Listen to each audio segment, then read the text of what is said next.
Hi, Jason Martina from Bass Pop Flyshop. Today we'll be taking you through my process on how I make a balsa frog popper.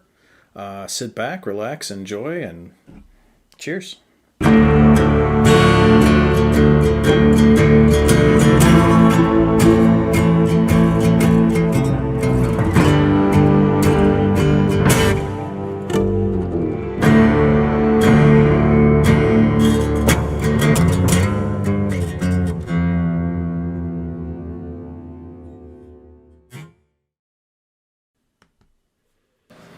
We start off by putting a balsa blank on a Dremel, and we sand it down to the diameter and shape that we would like it to be in. We're using a Mustad size 2 hook. Gonna give it a wrap with white thread. It helps the hook adheres to the body when you use the super glue, makes it really secure inside. Next, we are going to place the hook in the body. You make a slit with the X-Acto knife, make it nice and even, nice and straight.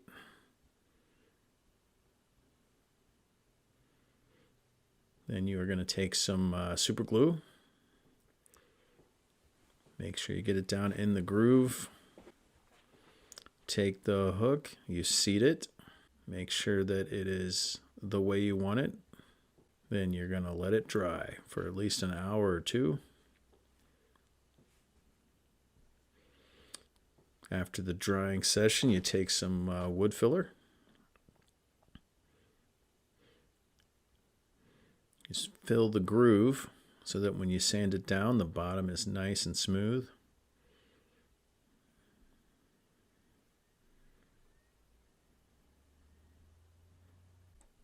And we're doing a little sanding, just making sure it's nice and smooth on the bottom. Then we have our 3 stages. We have the wood blank on the right, the white base coat, and your top coat undercolor. A wide selection of paints. Now we have your Copic marker with your Copic airbrush system. Fits in, you make sure it works.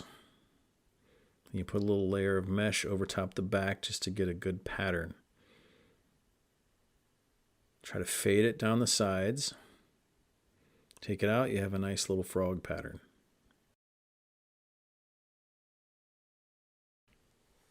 And we're going to add some eyes. I like the living eyes, earth color for this green frog. Just take a little super glue. Just put a little dab on there. Just careful, put the eyes on, don't touch the glue. Do that for both sides. Now we're going to do some fine coloring, some touch up. Little orange dots on one side, do the same thing, make sure it's uniform.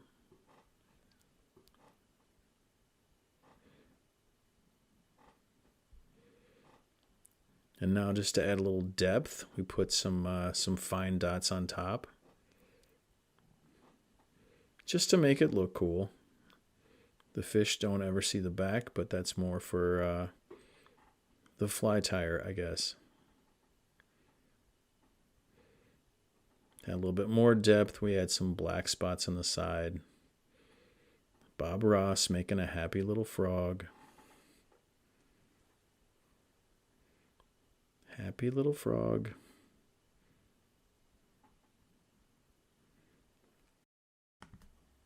Next step is the epoxy. You're going to put a coat on, let it dry for about 24 hours or so. Now we're going to add a layer of thread just to get our thread base down.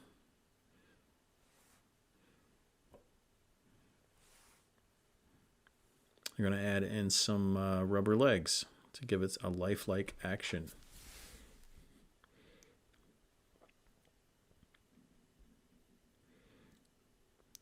Take some legs, put them on one side, get a few wraps down to make sure it's secure towards the back of the hook. Then you do the same thing on the other side.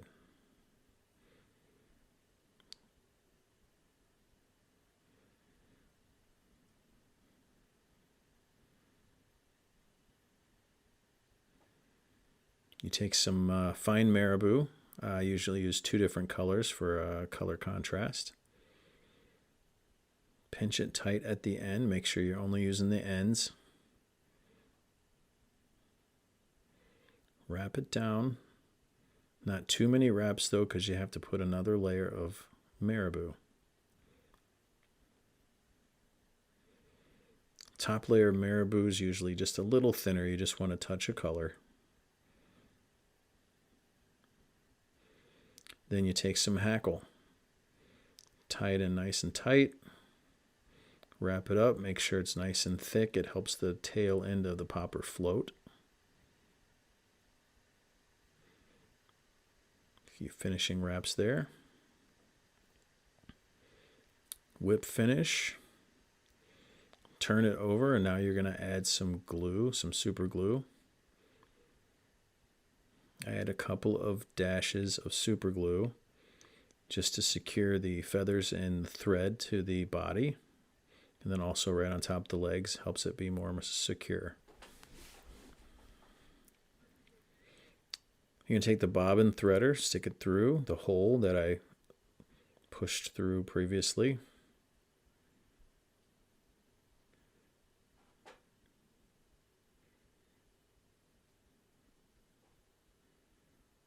Going to add a few more rubber legs. This is what really gives it its action in the water. Pull it through.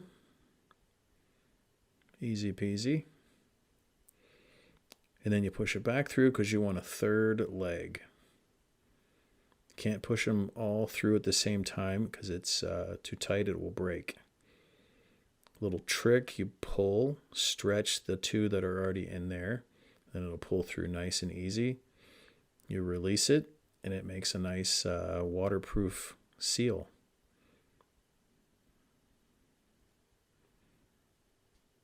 Adjust the length, make sure it's the way you like it.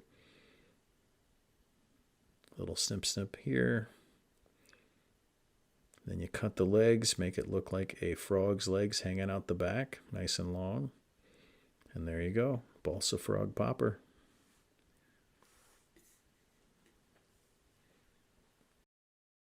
All right, Jason, how'd you get into tying poppers? Started about 10 years ago. Just wanted to see if I could make one that actually caught a fish. So I started farting around with cork and balsa and got myself some tools, a Dremel, and through a lot of trial and error, kind of came up with something that works. Nice. I've been lucky enough to use a lot of your poppers and watch kind of the progress as you've gone through it all. Is there, I know my favorite one, my style of popper that you make. Do you have a favorite that you make? Well, I like the frog popper, the one that we highlighted today in the video. It has a great profile. It just seems real fishy. Anytime you cast it, it just seems like it has a natural swimming action. It's got a good underneath profile, and I've had a lot of success on it. Great. Yeah, I oftentimes find myself looking in my box and having a hard time tying one of these things on because they're so beautiful. They almost look like a piece of art. I don't want to lose them, tell me a little bit about how you've kind of come to painting them the way you do and why you do that. Well, I've told you, Kyle, and a lot of other people, the fish don't care how pretty they look.